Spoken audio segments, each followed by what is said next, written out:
That is really, really what makes this fight so interesting, man. You have two amazingly well-respected fighters in Marion Reneau and Miesha Tate at these weird junctures of their careers, right? You got Miesha Tate here, who's now making a comeback in the UFC, versus Marion Reneau, who's riding a 4-fight losing streak, taking on big-name prospects like Miesha Tate already in her last debut, and has pretty much announced that this will be her retirement fight against Miesha Tate. And it's funny because I was kind of very much watching this, kind of live go down on Instagram, because Marion Reneau was talking about how she'd really like to retire with one big fight in the UFC, despite being on that 4-fight losing streak. And Miesha Tate then comes out and says she'd like to make a return, and bing, bang, boom, you have those two clashing heads here. And it's really interesting because, usually 4 losses in a row. Dana White, back in the day, if you remember, he actually openly apologized to Marion Reneau after her debut in the UFC when she won, because he actually said that she was too old to be on tough.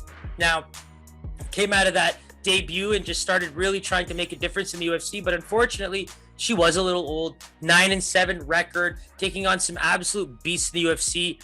One thing that really stands out to me about her career is you look at the Yana Kunitskaya fight, right?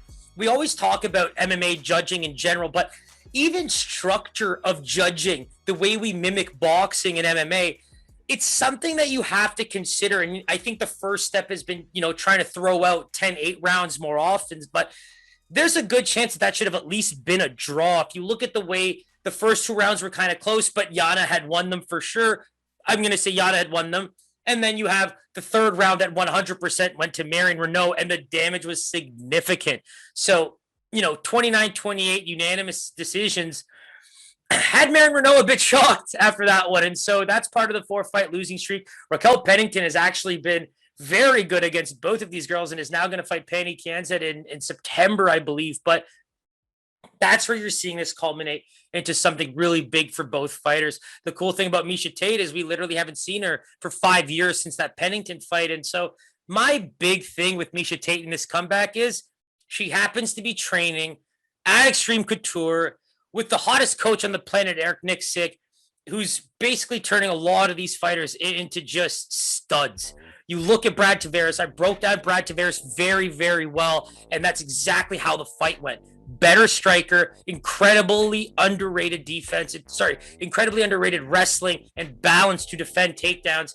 And so now we're going into a fight where Miesha Tate, already so well known for her grappling abilities, took out my girl Holly Holm so late in that fight. I mean, I actually went and looked up at the scorecards because that was a very interesting fight, right? You had 1, 3, and 4 unanimously going to Holly Holm by the judges, and then a 10-8 in the second for Miesha Tate. So very interesting that the rounds were 3-1, with Miesha Tate having a 10-8 round, and then going into the 5th, she was arguably winning that round, but then finished it on the ground with that rear naked. And so I thought that fight was really fun. It's one of those fights that really, I think, set up women's MMA in general. There was just so much skill, so much just versatility from both ladies that really made you excited about the fight. And so going into this one, you kind of have Miesha Tate now, this very decorated grappler coming out of Costco, and now training with Eric Nixick and Extreme Couture, where from a striking perspective,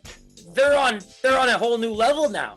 Francis Ngannou, for example. So that's where I really believe that Miesha Tate's about to very much make a huge splash in the UFC, can pretty much guarantee the UFC is going to give her the right fights going into her new stint with the UFC. But looking at this one, when you kind of break down both fighters, we just talked about their recency bias and how things look on paper. But the cool thing about Marion Reneau is she just never seems to be out of a fight. She's never breathing hard. It seems like just really good wrestlers like Kat Zingano are able to neutralize her a bit.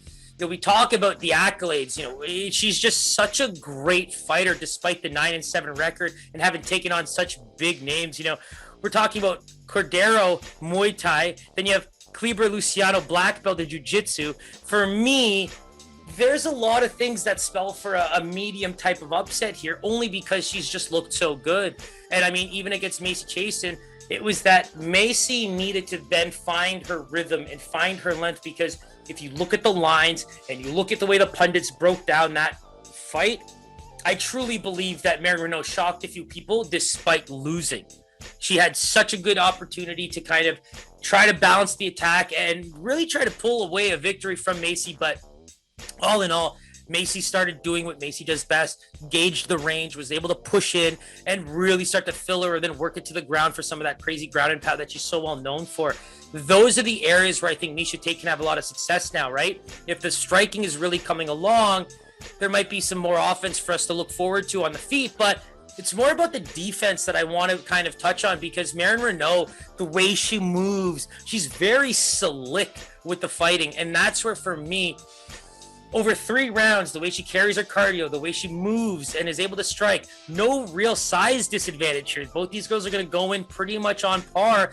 You know, the Yana Kunitskayas, for example, kind of pose a bit more of a problem. Same with the Macy Chasins in that length. But these girls are actually very close in that sense. And so I'm trying to figure out the best path to victory for Marion Reneau, and it's going to come down to just how good both of these girls are in grappling. And if that's the case and it nullifies itself, then they're going to have to start doing some dancing.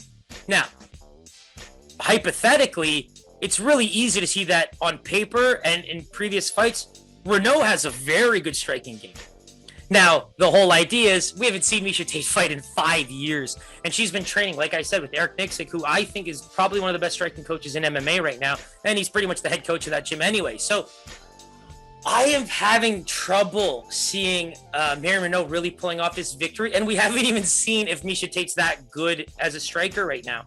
I'm under the impression that she's going to be significantly better, which is going to just make her an overall better fighter. And if you follow her on Instagram, or if you follow how camp's been going leading into this return, she's looking like she's in incredible shape.